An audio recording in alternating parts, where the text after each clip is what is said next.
guys, what's up? Long time no see. It's the Otakunator coming back at you with a video after a hot minute. Yeah, I know I wanted to come back sooner, but life took over, got a new job, and hanging out with friends. I've been doing a lot of catching up on social life now that I'm actually have a full-time job and have the ability to go out and do things again. So yeah, that's kind of that, and now I only have weekends off. But anyway, we're going to make this not short, sweet, simple, but the topic of today's video is that I'm actually going to mod a OG Game Boy Color. This one's actually been in the family for quite a few years, since, the 90s and whatnot. So your boy's here to actually, as usual, I got the parts. I'll show you in detail when time comes what actually I got, start working on it. Of course, I'm not going to show you the soldering or anything like that. I'm going to keep that separate because that's just something I need to do on my own and kind of focus on off camera. But I'll kind of give the entire assembly a view and all that stuff. But anyway, thanks for stopping by again, as the Otakunator is back. Don't worry, this is not going to turn into a retro renew repair channel or anything like that. It's just one of the first things I bought with my latest paycheck, and so I just kind of wanted to make a video on it because I love gaming in general, and of course I love retro gaming because this is the actual stuff I grew up with. But anyway guys, let's go ahead and start this repair. Alright, so what we have here is an original Game Boy Color. Now, like I said, this was originally my cousin's from years ago, so I'm going to go ahead and, again, the usual, new screen, new shell, new buttons, new membranes. As you can see, we got some masking tape on there holding the battery thing and so on and so forth. So I decided to go with a blue and white build kind of thing going. I don't know, that just kind of seemed fun to me. So that's what we're going to go with. What's cool about this screen is, one, it's actually got more screen real estate, I guess you could say. It's a bigger screen in general. And this Game Boy Color logo lights up. So I'm pretty excited to see that and see what that's about. Like I said, the theme I was doing here was blue and white. So let's go ahead and take this bad boy apart so that way we can get started. Alright, so we're back at our handy dandy lab. First things first is alright, so of course first things first is we're gonna undo the screws. Again, I'm not gonna get too deep into this, in terms of I might cut some parts out, so on and so forth. But we're gonna do some building at least on camera. Soldering I'll probably completely keep off camera just because, again, it's gonna take a lot of focus. Not necessarily new at that, but I just haven't done it in several years. I was actually pretty good at it at one point. Once upon a time, we did it a lot through when I was in military training, when I did aircraft electronics. The A school there actually did a lot of soldering, so it was fun. I generally remember how to do it. It's just I've never done it on circuitry before, or circuit boards, or something on this small scale. Everything I've done was wires, soldering wires and everything like that. Okay, so let's go ahead. One of these screws is stuck. It's twisting at least, just... Alright, there we go. Sorry about that. Okay, we've got the one. It looks like there's one in the battery compartment as well. So I'll probably leave the alcohol cleaning of the contacts and the pads and everything. Just, like I said, probably just off screen. I'm sure you guys don't want to see the whole cleaning of everything. But I'll just give you the key component parts. So how y'all guys doing? How y'all been? How's life? How is stuff? How is things?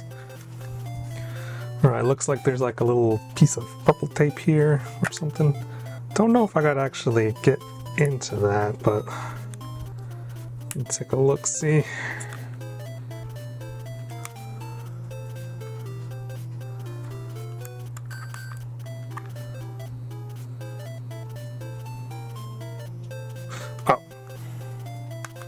Actually, no, well, no, never mind, there's screws right here I need to get. So there's 6 total by the looks of things on the back of the Game Boy Color. Unfortunately, I didn't mess with this. Yep, I didn't mess with this at all before doing this build. I should have done it like I did the GBA one, where I took it apart first. But this one looked a little bit easier to take apart. It was just the soldering that was going to be the most difficult part, and I decided to spend some money on a solder. Okay. Looks like it's coming open. Of course, everything's falling. Oh look, and we got some good old masking tape holding everything together. I gotta think, man, this stuff's from the 90s and it's still attached. Alright. So yeah, go ahead and get that all out. Looks like one of the switch for the button popped out, or for the switch itself. So it looks like we got some Phillips screws. So it looks like that's the only thing keeping the motherboard attached. But for now, let's also, this is the ribbon cable for the screen up here. Let's go ahead and just, yep, undo that. Okay, now I gotta switch screw heads because this is a tri-wing. Now I gotta go to a Phillips. Alright, now we got the Phillips head on. One thing I've noticed is the solder joints aren't exactly clean.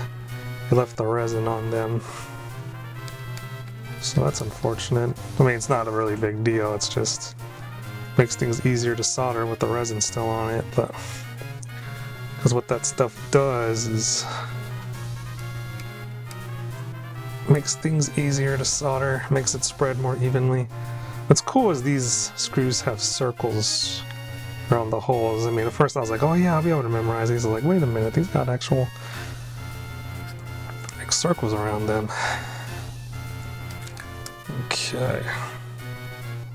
So there we go, guys.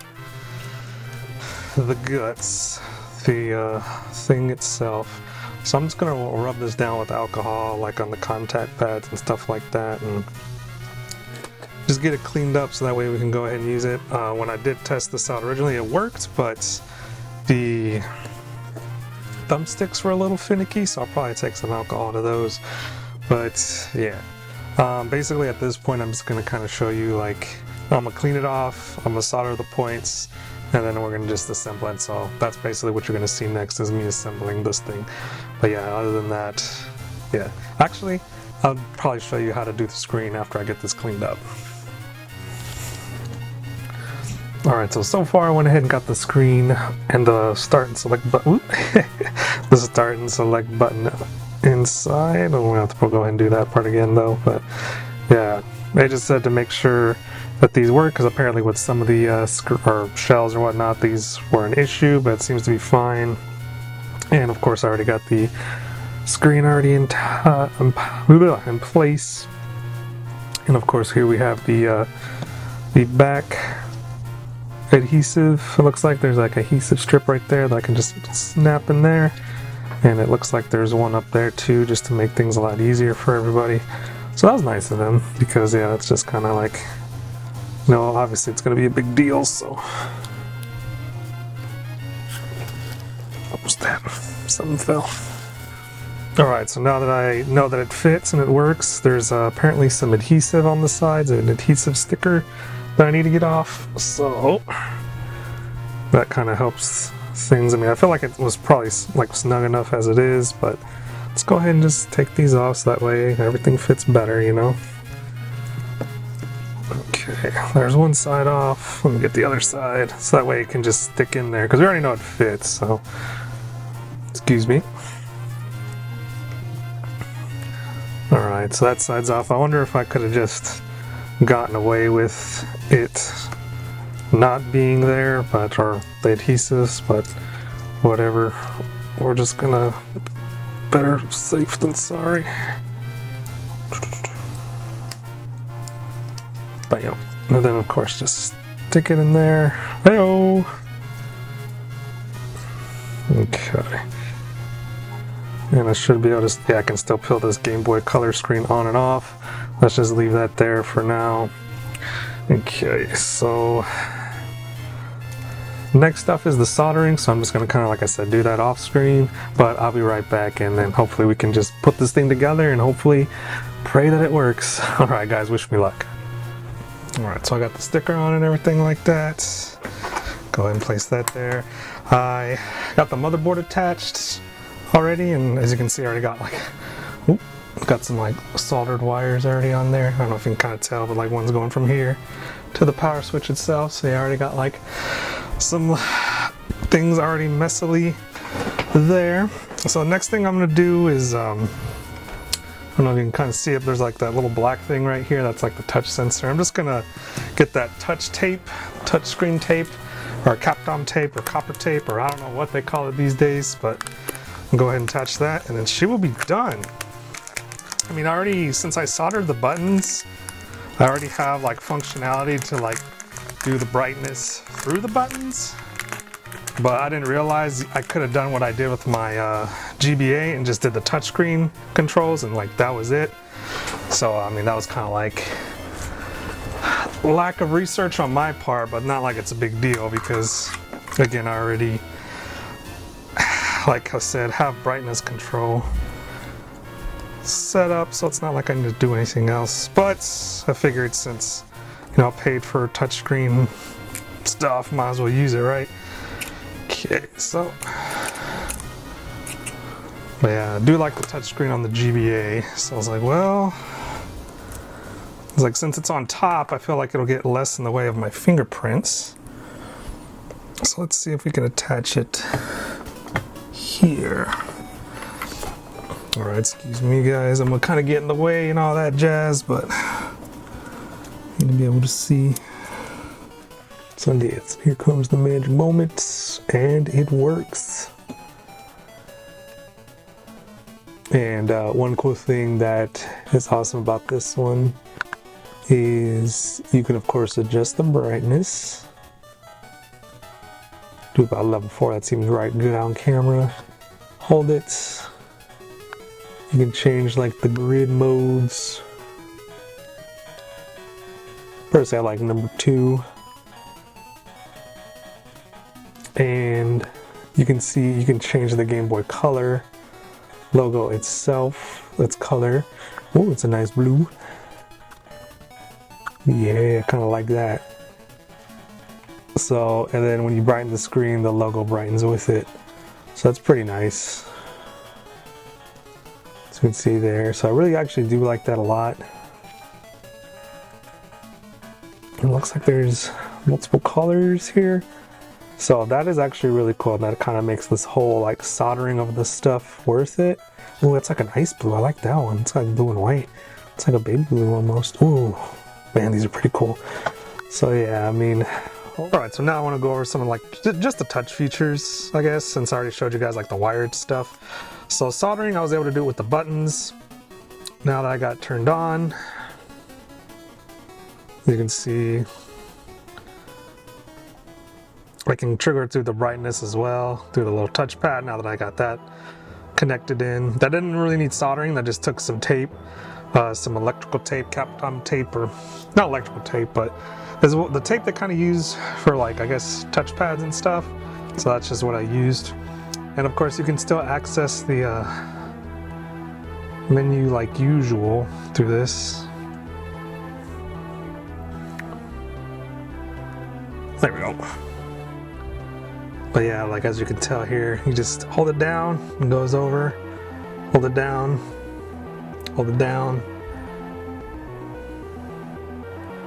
And as you can see, the Game Boy Color logo is changing. It's got like it's not super reliable, it seems. So it looks like it's just better just to use the buttons in terms of like actual doing it. I mean, if you want to dim brightness, it's good, but yeah, it looks like doing it via buttons is probably the better way to do it in terms of like, you know, changing the colors. Yeah, it seems like this is the best way to change the colors rather than the touchpad. It seems like the touchpad is just mostly used for the brightness.